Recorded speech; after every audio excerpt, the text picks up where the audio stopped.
വല്ല ദൃഷ്ടാന്തവും കാണുന്നതായാൽ അവർ അവഗണിച്ച് തിരിഞ്ഞുകളയും. ശക്തിയായ ഒരു ജാലവിദ്യയാണെന്ന് പറയുകയും ചെയ്യും. ഇത് നേരത്തെ നമ്മൾ ഇസ്രാ അധ്യായത്തിൽ വായിച്ച അതേ കാര്യം തന്നെയാണ്. എന്ത് ദൃഷ്ടാന്തം കാണിച്ചാലും ഇവരൊക്കെ തിരിഞ്ഞു പോകുള്ളൂ എന്നിങ്ങനെ പറഞ്ഞുകൊണ്ടിരിക്കുക. അത് മുമ്പുള്ളവരൊക്കെ അങ്ങനെ തിരിഞ്ഞു പോവുകയാണ് ചെയ്തത്, ഇവരും അങ്ങനെ തിരിഞ്ഞു പോകുള്ളൂ എന്നാണ് പറയുന്നത്. അല്ലാതെ ദൃഷ്ടാന്തം കാണിച്ചു എന്നല്ല പറയുന്നത്. അവർ നിഷേധിക്കുകയും തങ്ങളുടെ ഇച്ഛകളെ പിൻപറ്റുകയും ചെയ്തിരിക്കുകയാണ്. എല്ലാ കാര്യവും ഓരോ താവളത്തിൽ ഉറച്ചു നിൽക്കുന്നതാണ്. നിശ്ചയമായും സത്യനിഷേധികളിൽ നിന്ന് വിലങ്ങി നിൽക്കത്തക്ക വാർത്തകൾ അവർക്ക് വന്നു കഴിഞ്ഞിട്ടുണ്ട്. മികച്ച വിജ്ഞാനം, എന്നിട്ടും ആ താക്കീതുകൾ അവർക്ക് പ്രയോജനം ചെയ്യുന്നില്ല. അതുകൊണ്ട് താങ്കൾ അവരിൽ നിന്ന് പിന്തിരിഞ്ഞു കളയുക.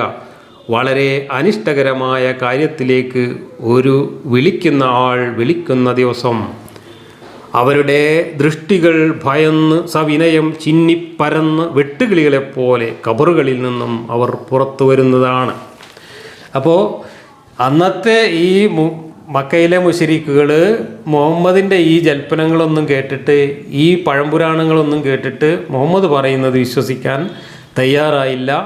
അതിന് അവരെ ചീത്ത പറയുകയും ഭീഷണിപ്പെടുത്തുകയും ചെയ്യുന്ന പതിവ് പല്ലവിയാണ് ഇവിടെ വീണ്ടും ആവർത്തിക്കുന്നത്. ഇതൊന്നും അധികം വിശദീകരണം അർഹിക്കുന്ന കാര്യങ്ങളല്ല എന്നതുകൊണ്ട് നമുക്ക് വായിച്ചു പോകാം.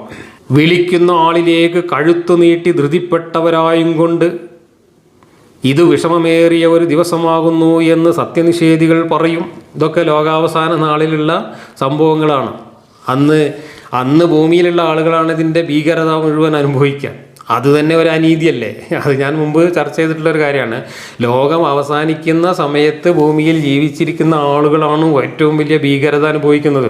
അതിനു മുമ്പ് ജീവിച്ച് മരിച്ചു പോയവരും അല്ലാത്തവർക്കൊന്നും ഇത് ബാധകമല്ല. എന്നാൽ മുമ്പ് ജീവിച്ച് മരിച്ചു പോയവർക്ക് അവരെ പുനരുജ്ജീവിപ്പിച്ചതിന് ശേഷം ഈ ഭീകരത എല്ലാം അനുഭവിക്കണം.